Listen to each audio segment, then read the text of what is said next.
O grupo composto por Luísa Filizola, Luiz Israel, Luísa Menezes, Marcelo Gonçalves, Marcos Saldanha, Marcos Vinícius e Maria Clara Brant, alunos do professor Omar e do Ricardo, vão falar sobre o ciclo cardíaco e bradicardia sinusal. Sobre o ciclo cardíaco. Esse é definido como um conjunto de eventos entre o início de um batimento até o início do próximo batimento. Aqui nós trouxemos um gráfico de pressão intraventricular por volume ventricular esquerdo, e que são representando os 4 eventos principais, sendo um de vermelho a diástole ventricular, o 2 de verde o início da sístole, que é um período de contração isovolumétrica, o 3 de amarelo o processo de ejeção sistólica, e o 4 de azul, que é caracterizado pelo fim da sístole ventricular e início da diástole ventricular, um período de relaxamento isovolumétrico.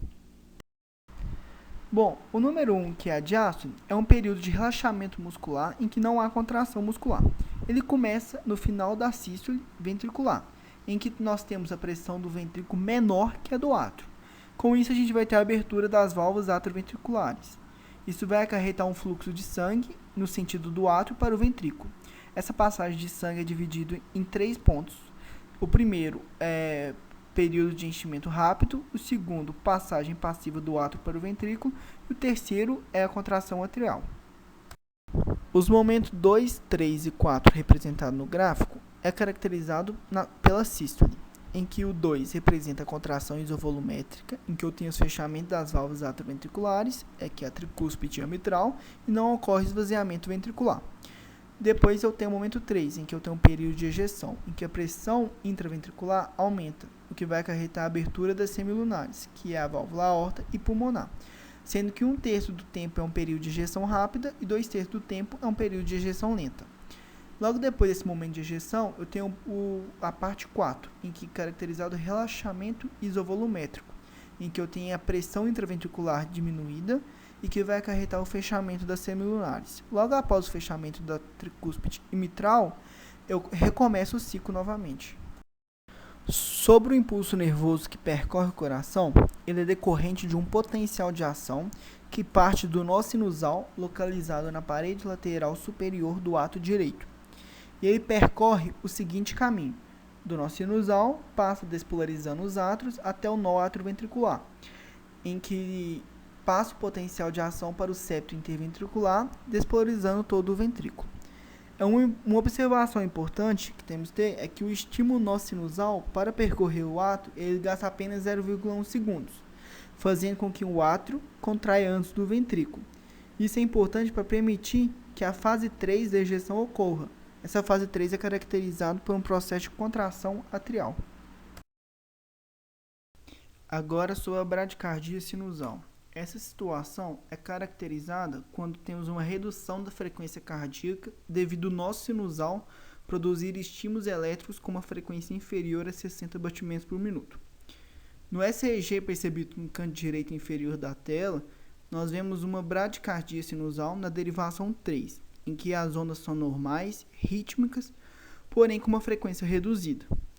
Essa onda normal significa que o nó conseguiu gerar uma sequência normal de despolarização. E a bradicardia sinusal ocorre por 2 principais motivos: exacerbação do tônus vagal ou redução do tônus simpático. Os sintomas principais que estão associados com essa situação são fadiga, tontura e síncope. E é importante falar que a bradicardia pode ser fisiológica ou patológica. Aqui nós temos 2 exemplos de bradicardia sinusal fisiológica. Um é o atleta de alto rendimento e durante o sono. Os atletas de alto rendimento possuem um quadro de cardiomegalia fisiológico e uma força de contração maior, devido à alta demanda energética durante o exercício. Com isso, o débito cardíaco desses atletas é maior que o habitual. E quando esses atletas entram em um estado de repouso, nós temos uma grande quantidade de sangue sendo bombeado por batimento, o que desencadeia reflexos de feedback, fazendo uma estimulação vagal, causando a bradicardia. E durante o sono, nós temos o predomínio fisiológico da expressão vagal, o que também justifica a bradicardia.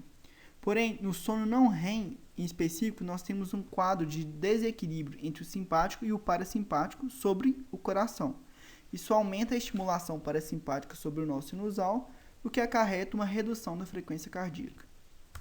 Dentre as várias situações patológicas que causam bradicardia, vamos dar foco hoje na hipertensão intracraniana, que tem como sintoma principal a tríade de Cushing, que é caracterizada por hipertensão arterial, bradicardia e depressão respiratória. Isso vai causar uma isquemia cerebral e uma compressão de arteríolas.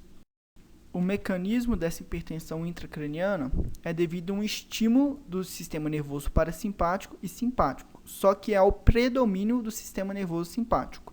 Isso vai causar uma vasoconstrição periférica, um aumento da pressão arterial e causar um ataque cardíaco. Com esse aumento da pressão sanguínea, os baroreceptores detectam essa hipertensão e geram uma resposta parasimpática através do nervo vago, o que vai causar uma bradicardia. É importante falar também que existe a bradicardia sinusal causada por medicamentos. E os dois medicamentos mais discutidos na literatura é a amiodarona e os bloqueadores beta-adrenérgicos, em que a amiodarona ela é um remédio para suprimir arritmias, em que ela aumenta o tempo entre a despolarização e a repolarização, ou seja, causa uma bradicardia. E os bloqueadores beta-adrenérgicos, como o próprio nome diz, bloqueia os receptores adrenérgicos. Isso vai causar uma supressão da força de contração e associado com uma redução da frequência cardíaca, ou seja, uma bradicardia. É importante também falar que, nesses casos, deve-se analisar caso a caso, para ver a melhor conduta terapêutica, seja reduzir a dose ou até mesmo trocar o medicamento. Agora nós trouxemos as medidas terapêuticas medicamentosas para a bradicardia sinusal. Para casos agudos, utiliza-se a atropina, que é um antagonista muscarínico. E para casos graves, é necessário que haja uma análise da possibilidade da instalação de um marca-passo. E é importante falar também que a literatura traz que se haja uma investigação da causa primária dessa bradicardia. Essas são as nossas referências. Obrigado.